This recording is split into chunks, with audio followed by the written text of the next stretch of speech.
6 கார்த்திகை பெண்கள் எதனால முருகனை வளர்த்தாங்கன்னு தெரியுமா? முதல்ல அந்த கார்த்திகை பெண் யாருன்னு தெரியுமா? இந்த ஒரு ஆன்மீக தகவலை தெரிஞ்சுக்கிறதுக்கு முன்னாடி என்னோட சேனலை மறக்காம சப்ஸ்கிரைப் பண்ணிட்டு பாருங்க. அப்படியே மறக்காம கமெண்ட் பாக்ஸில் ஓம் சரவணபவ அப்படின்னு நம்ம முருகனோட மந்திரத்தை சொல்லிட்டு பாருங்க. முதல்ல கார்த்திகை பெண்கள் அப்படிங்கிறவங்க யாருன்னு பார்த்தீங்கன்னா, அந்த 6 கார்த்திகை பெண்களுமே பார்வதி தேவியினுடைய தோழிகள் தான்.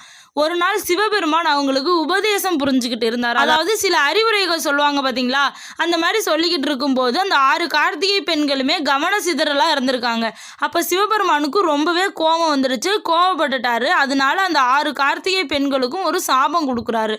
அது என்னன்னு பார்த்தீங்கன்னா, பூமியில் கல்லாக 10 வருஷங்களுக்கு நீங்கள் பிறந்திருப்பீங்க, 10 வருஷம் கழிச்சு நீங்கள் சாப விமோச்சனம் பெறுவீங்க அப்படின்னு சொல்லிட்டு சாப விமோச்சனமும் கொடுத்துட்டாரு. அப்போ அந்த 6 பெண்கள் கேட்குறாங்க, நாங்கள் சாப விமோச்சனம் பெற்று வந்ததுக்கப்புறம் எங்களுக்கு என்ன ஒரு வேலை இருக்குது அப்படிங்கிற மாதிரி கேட்குறாங்க. அதுக்காக வந்துட்டு